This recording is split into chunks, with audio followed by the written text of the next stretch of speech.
It was meant to be the best night of my life, with music playing, laughing, shouting out, and my new husband's hand on me. A week earlier, just the two of us were married under the massive peak of Grand Teton, making a lifetime contract in the open air. However, forever started to break that night. My sister's strong, chaotic voice was the first tosh out from down the hall. My mother felt cold and drunk, and my father fell when I opened the door. Then I heard two words that made everything stop. He cheated on me. The air shattered. My mother cried and me, father got violent, and the night turned into insanity. Lies, secrets, and one painful confession totally changed my views on truth, family, and love. By morning, they appeared that the storm was not real. However, I can still recall every scream and every fissure in their gorgeous image. And now that I'm silent and have questions tearing at my brain, one thought keeps coming, Tom. If my mother's claim from that evening is right, the family I've always loved was built on lies, and I'm going to reveal how evil those lies truly are. It met my expectations. My partner and I eloped in Grand Teton National Park. Just us two.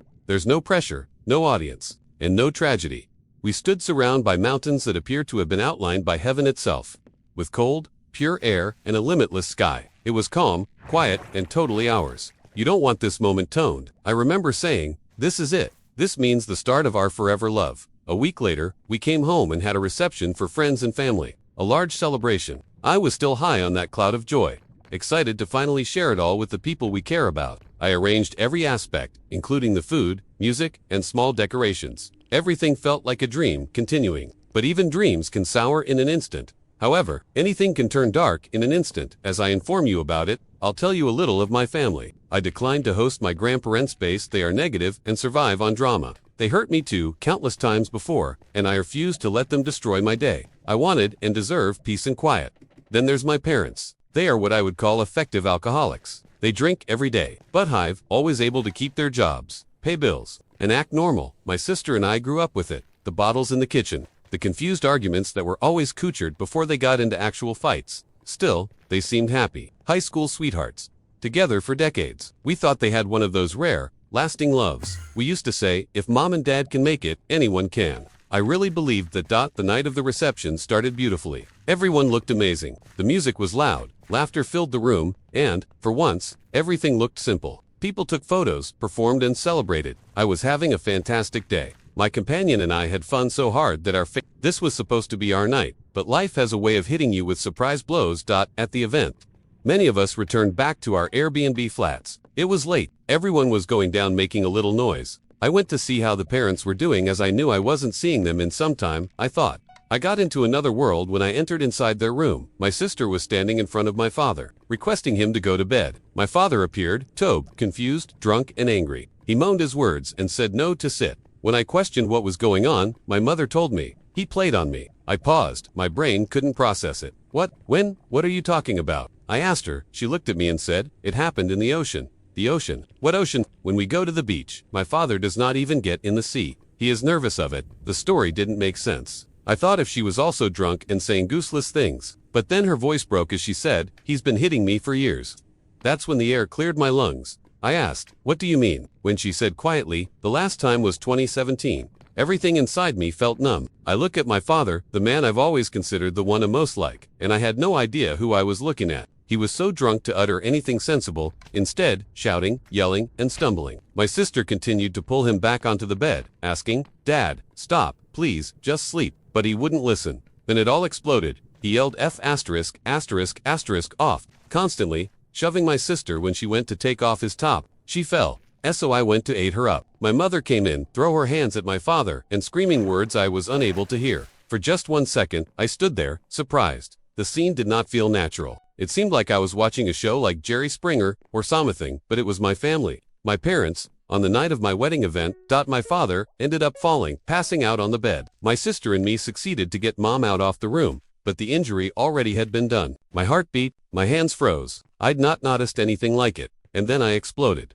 All the anger, all the shock, it came out in one flood. I started yelling at my mother. I expressed sadness at the fact that this happened on that particular night. I told her they were harming themselves by drinking themselves into liver damage. She said nothing. She really stood there, eyes hazy and mute. When I finally stopped talking, I exited the room and broke down. I couldn't keep it in anymore. I felt harder than I had in years, with deep, nasty cries from the stomach. My spouse took me and my best friend was comforting me, but I felt dead. I was speechless at what those that I cared about the most had done. During that night, the next morning, the house was quiet, heavy. My father seemed drunk and shameful. He said he blacked out and forgot anything from the night before. My sister brought it up gently. Explain what had happened, but my mother quickly silenced her. Let's drop it, she remarked easily. Asif, none of this was real. I wanted to scream.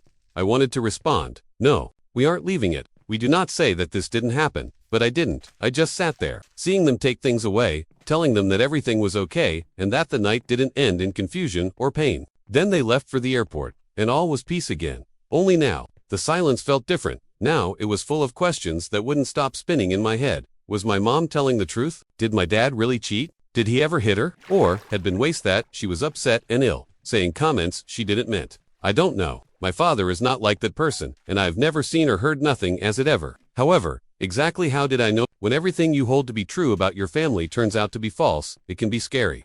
I would like to set up my father a call. I wasn't ever close to him. Our traits of devotion, emotion, and tenacity are comparable. I want to share with him my feelings, what I saw, and what did they. However, I'm afraid. What if my mom was telling the truth? What if confronting him puts her in danger? What if Sheha's been hiding something for years? My sister said the woman will talk to mom shortly to talk about everything and determine what is real. I said to be beside her, but I'm worried of what she might discover. I've felt like I'm walking in a fog in the days that have followed. The next thing that happened is constantly on my mind when I think about a wedding or look at imagery from that evening. The crying, the pushing, the charges, something that should have been beautiful is obscured by a dark shadow. I am ashamed, angry, and deeply broken. I keep asking myself, how can my strong supportive parents go into this? I used to stand up to them. I used to assume they show love, and I'm not sure they like each other anymore. I kept thinking about the night, Dad's motionless eyes, my mother's arms shaking with fear, and her tearful eyes. My voice shouts through tears. It all seems blurry now, but the pain is sharp. That night broke something inside me. It broke my idea of my parents, the belief that they were happy, safe, and solid. Now, when I think of them, I see both of them drowned in alcohol, dragging each other down and refusing to accept how much they're affecting themselves and us, even given how awful as things are. I think it will be the turning point. Perhaps that was the night I saw them fully, not as parents, who I had longed for, but as defective, broken people in need of help. Perhaps now is the time to give up addressing their issues as mine too. I still have not a response. I have no idea that's true or how to solve most of it, but there is a single fact: I can stay my equilibrium. I have a new life, a new husband, and a loving, sensitive, and secure relationship. I can't allow their disarray destroy everything. One day, I wish to look back on my marriage and see the smiling, agreements, hills, and love. Enough stupid fight that appeared to destroy everything. But for currently time being, I'm really trying to air out, recover from the shock, and learn that this was their storm, not my own storm. And hopefully the only good thing that happened that night was that I finally realized the truth, painful, ugly reality, and am now free to pick something better.